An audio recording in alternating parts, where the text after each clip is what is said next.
al mal tiempo, buena cara. Una invitación a pensar sonriendo con Orlando González Esteva.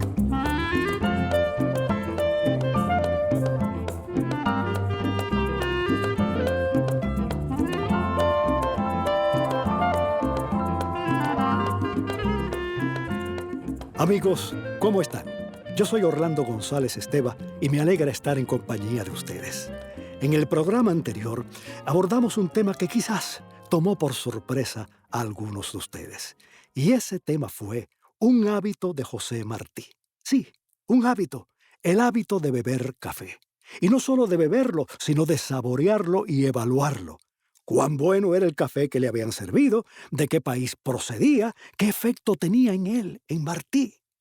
Carlos Ripoll, el gran estudioso de su vida y de su obra, nos demostró hace muchos años cuán lejos estamos muchos de nosotros de conocer a ese hombre a quien todos suponemos conocer. Y nos lo demostró escribiendo una serie de libros donde el lector puede encontrar un Martí totalmente distinto al Martí oficial. Un Martí sorprendente, a salvo de las manipulaciones a las que ha sido sometido y a salvo también de las repeticiones, de la insistencia en un puñado de fechas, hechos, frases y versos que a fuerza de recordarse año tras año, el día de su nacimiento, el día de su muerte, han acabado empobreciendo la percepción que tenemos de él y llevando a más de un compatriota nuestro a rechazarlo. Uno de los propósitos de este programa va a ser acercarlos de vez en cuando a ese Martí desconocido, un Martí tan interesado en la vida de las hormigas como en la invención del tocadiscos, un Martí tan interesado en el destino de una planta como en la necesidad de que el ser humano haga ejercicios físicos y tenga, si su economía se lo permite, un pequeño gimnasio en su casa. Carlos Ripoll aborda el tema del café en un libro suyo titulado La vida íntima y secreta de José Martí. Hay una multitud de aspectos de la vida y la obra de José Martí que la mayoría de nosotros ignora, y que sin restarle valor al poeta y al patriota, yo creo que lo humanizan y nos invitan a reconsiderar la idea que tenemos de él. Acabamos de hablar de la afición de Martí al café, a partir de una serie de averiguaciones que Carlos Ripoll, uno de sus grandes estudiosos, hizo. Pero hay otra dimensión de Martí, no menos interesante que esta. Y esa dimensión es su curiosidad. Una curiosidad que lo llevaba a abordar los temas más insólitos y a veces a dar un salto y plantarse entre nosotros. Amigos, si un hábito se ha combatido durante el último medio siglo, un medio siglo que Martí ni remotamente conoció, ese hábito ha sido el de fumar cigarrillos. ¿Por qué? Ustedes lo saben, porque se ha demostrado que el cigarrillo, o cigarro, como lo llamamos en Cuba, atenta contra la salud. Contra la salud no solo de quien fuma, sino de las personas que viven o trabajan a su alrededor. Estados Unidos, por ejemplo, no cesa de combatir ese hábito. Hay una campaña de televisión capaz de sobrecoger y llevar a recapacitar a cualquier fumador que se exponga a esa campaña. Una campaña donde las imágenes televisadas son tan estremecedoras como las voces de los fumadores que exhortan a los televidentes a no fumar o, si ya fuman, a abandonar el cigarro. Muchos años antes de que estas campañas televisivas existieran, José Martí, ese cubano desterrado en Nueva York, ya animaba a sus lectores a abandonar el cigarrillo. Uno se pregunta cómo es posible que José Martí, este hombre desterrado en Nueva York, agobiado por 1001 preocupaciones de toda índole, familiares, matrimoniales, económicas, civiles, este hombre que organizaba una guerra y cuya propia salud dejaba mucho que desear, ¿cómo es posible que este hombre que no fumaba se sintiera en el deber de revelar las consecuencias de fumar cigarrillos? Las consecuencias que podía tener en la salud de sus contemporáneos. José Martí no parecía oponerse a la costumbre de fumar siempre y cuando esa costumbre no excediera ciertos límites. Escuchen lo que dice.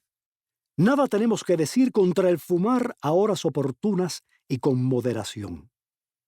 Contra lo que decíamos protestar es contra el hábito de fumar cigarrillos de papel en grandes cantidades, imaginándose que esas pequeñas dosis de nicotina no son dañosas.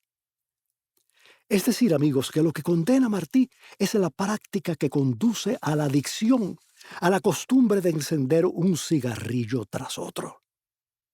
José Martí no critica el hábito de fumar tabacos, es decir, de fumar puros, habanos, ni critica el hábito de fumar en pipa, pero sí el de fumar cigarrillos. Martí sabe que el cigarrillo es pernicioso y dice lo siguiente: al estudiar el pulso de un individuo que ha fumado una docena de cigarrillos, se encontrará que está más deprimido que después de fumar tabacos puros.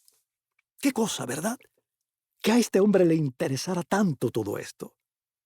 Martí, en su escrito, llama la atención de los jóvenes sobre el hábito de fumar y lamenta que prevalezca la idea de que esas bocanaditas de humo, y estoy leyendo sus palabras, de que esas bocanaditas de humo no pueden ser dañinas en lo más mínimo, cuando al contrario producen con frecuencia mucho daño.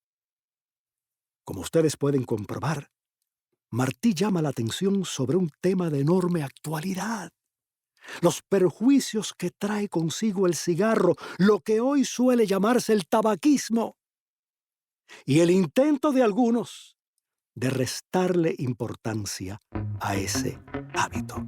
José Martí condena el hábito de fumar cigarrillos, pero en un artículo publicado en Nueva York en enero de 1884, un artículo dedicado, escuchen esto, a un manual del veguero venezolano.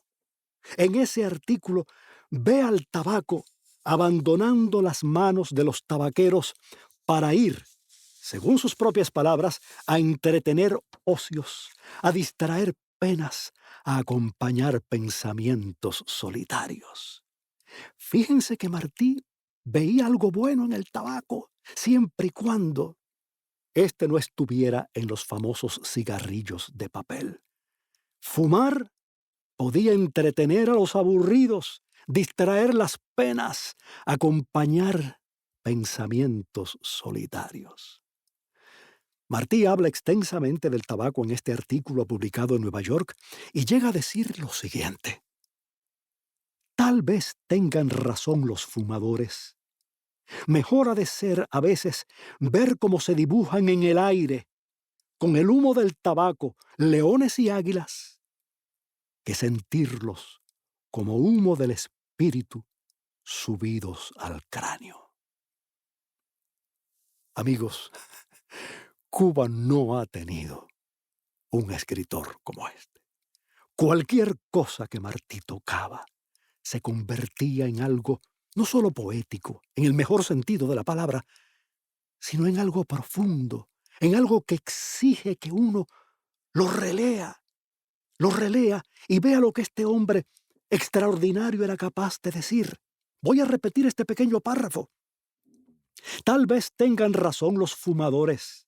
Mejor ha de ser a veces ver cómo se dibujan en el aire, con el humo del tabaco, leones y águilas, que sentirlos como humo del espíritu subidos al cráneo.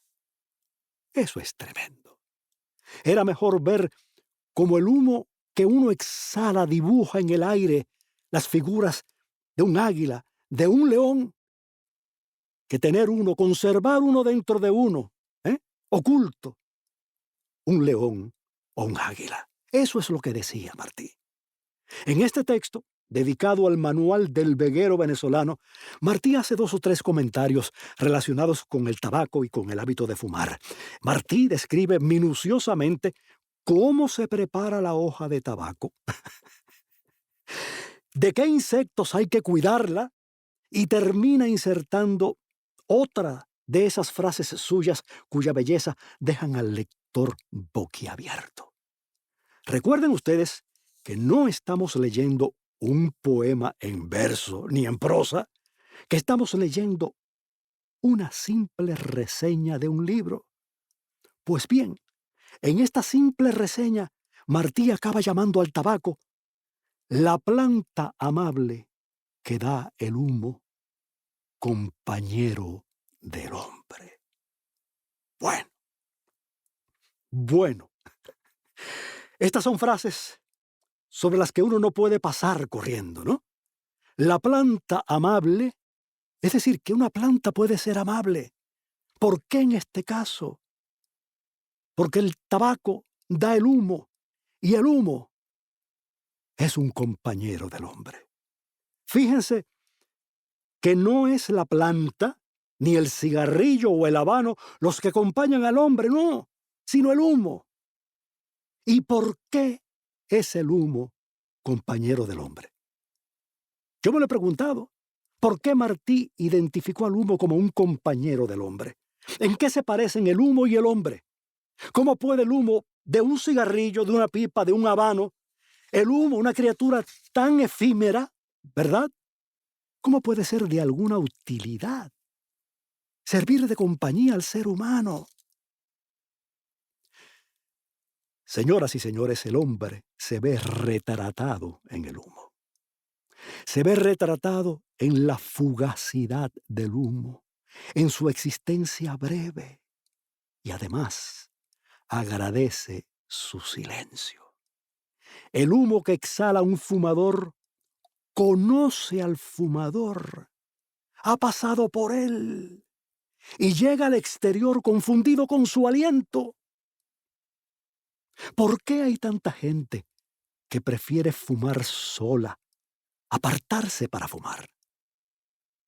Porque a veces no se trata de estar solo, sino de estar única y exclusivamente en compañía de alguien más discreto, más comprensivo quizás que la mayoría de la gente. El humo. Y así vamos a poner fin al programa de hoy.